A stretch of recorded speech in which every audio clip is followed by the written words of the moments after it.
రాకాలోకంకి స్వాగతం. ఈ కంటెంట్ మీకు నచ్చినట్టయితే లైక్ చేయండి, మీ బంధుమిత్రులకు షేర్ చేయండి. ఇప్పటివరకు సబ్స్క్రైబ్ చేసుకోకపోతే సబ్స్క్రైబ్ బటన్ని నొక్కండి, అదేవిధంగా బెల్ ఐకాన్ని కూడా నొక్కండి. మిత్రులారా,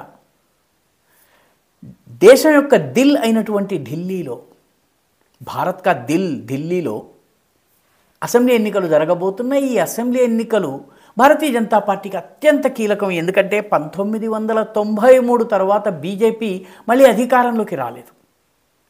15 సంవత్సరాలు కాంగ్రెస్ పరిపాలన, దాదాపు 11-12 సంవత్సరాలు ఆమ్ ఆద్మీ పార్టీ పరిపాలన జరిగింది. లోకసభలో ఘన విజయం సాధిస్తూ వచ్చినప్పటికీ కూడాను అసెంబ్లీ విజయము బీజేపీకి చిక్కకుండా దొరకకుండా ఉంది. బీజేపీ కదలకుండా వదలకుండా ఎంత ప్రయత్నం చేసినా కూడా అసెంబ్లీ ఎన్నికల విజయం చిక్కకుండా దొరకకుండా ఉంది. బీజేపీ ఎంత ప్రయత్నం చేసినా కూడాను అధికారంలోకి రాలేకపోతుంది. 1993లో 70 స్థానాల్లో 49 స్థానాలు బీజేపీ గెలుచుకుని ప్రభుత్వం ఏర్పాటు చేసింది.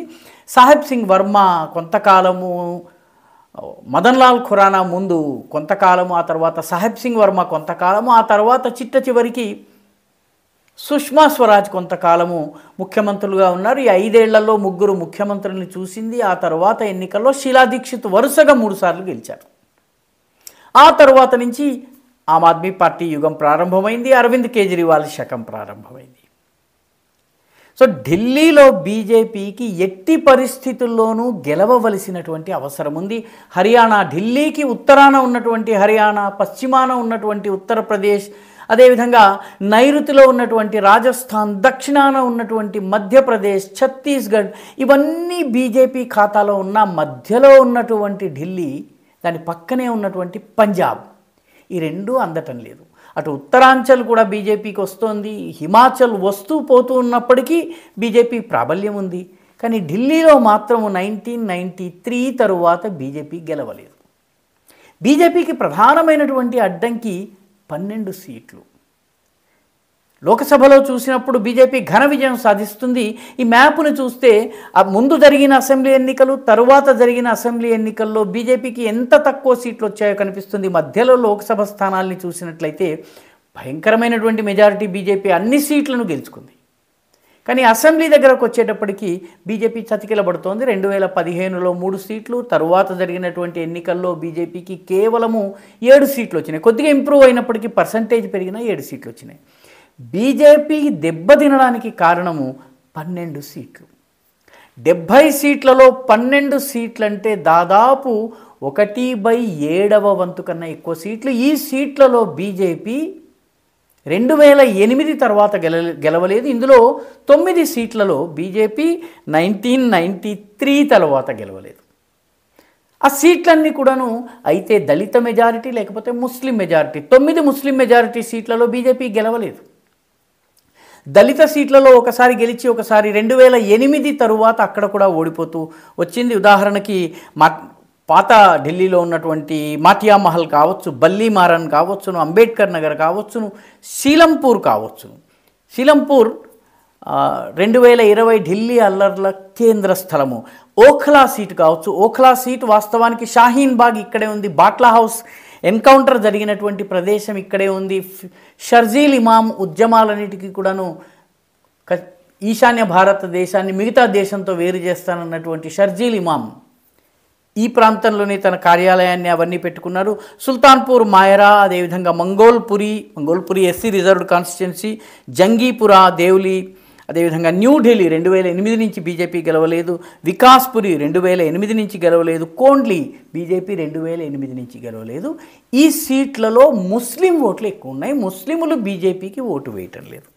ఒకే ఒక్కసారి 2008లో 2014లో కొన్ని చోట్ల బీజేపీ గెలిచినట్టుగా కనిపించింది.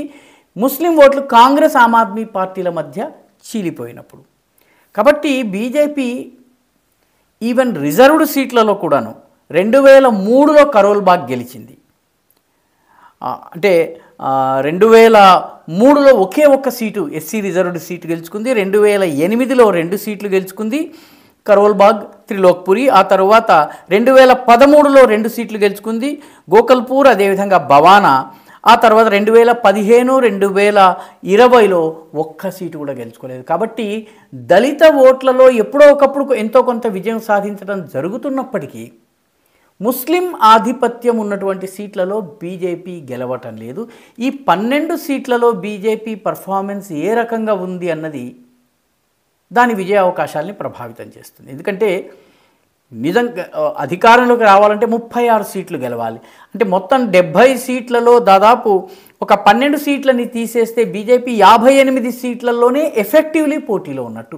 ఈ 58 సీట్లలో బీజేపీ కనీసం 36 సీట్లు గెలుచుకోవాలి. ఇది చాలా కీలకమైనటువంటి సవాలు బీజేపీ ముందు.